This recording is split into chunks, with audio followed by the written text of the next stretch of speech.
Day 1. E office म्हणजे काय? इतिहास व उद्दिष्ट. ई ऑफिस प्रशिक्षण डे 1. प्रस्तुत आहे माननीय श्री दीपक बाळासाहेब सलगर, अभियंता, उपविभागीय अधिकारी कार्यालय, औसा, रेणापूर. नमस्कार मित्रांनो, आपल्या ई ऑफिस प्रशिक्षण मालिकेच्या पहिल्या दिवशी आपले स्वागत आहे.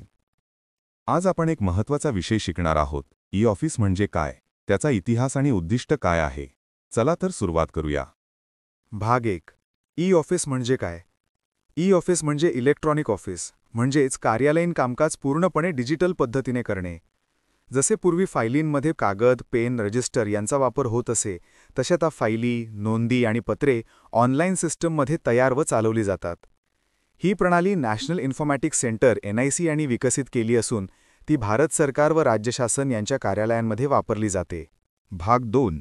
ई ऑफिसचा इतिहास 2005 ते 2010 ते 2013 ते 2018 ते 2020 ते आजपर्यंत.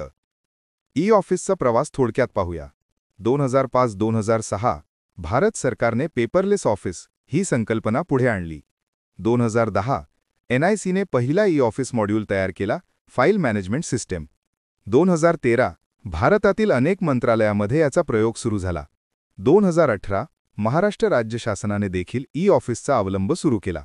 2020 नंतर कोविड-19 काळात कार्यालयीन कामकाज घरून करण्यासाठी ई ऑफिस सर्वाधिक उपयुक्त ठरला. आज महाराष्ट्रातील जवळपास सर्व शासकीय विभागात ई ऑफिस यशस्वीपणे वापरला जात आहे. भाग 3. ई ऑफिसची उद्दिष्टे. 1. Paperless office. 2. पारदर्शकता. 3. कार्यक्षमता. 4. वेग. 5. सुरक्षितता. ई ऑफिस प्रणालीची मुख्य उद्दिष्टे अशी आहेत. पेपरलेस ऑफिस, कागदाचा वापर कमी करून पर्यावरणपूरक कार्यालय तयार करणे. पारदर्शकता, फायली कोठे आहेत, कोणाकडे आहेत याची माहिती प्रत्येक अधिकाऱ्याला सहज मिळणे. कार्यक्षमता वाढवणे, वेळेची बचत, अनावश्यक फाईल फिरणे टाळणे. वेग, निर्णय प्रक्रिया जलद करणे. सुरक्षितता, डिजिटल स्वाक्षरी DSC आणि लॉग इन प्रणालीमुळे सुरक्षित व्यवहार. याशिवाय नागरिकांना सेवा वेळेत मिळणे, शासनाचे खर्च कमी होणे आणि सर्व कामकाजाचे डिजिटल ऑडिट होणे ही सुद्धा मोठी उद्दिष्टे आहेत. भाग 4. का शिकावे e office? Y e office? आपण ई ऑफिस का शिकावे?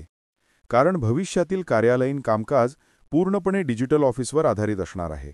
प्रत्येक सरकारी कर्मचारी, अधिकारी व विभागासाठी ई ऑफिस शिकणे हे आता अनिवार्य झाले आहे. त्यामुळे या प्रशिक्षण मालिकेद्वारे आपण शून्यापासून ई ऑफिसचे सर्व पैलू शिकणार आहोत.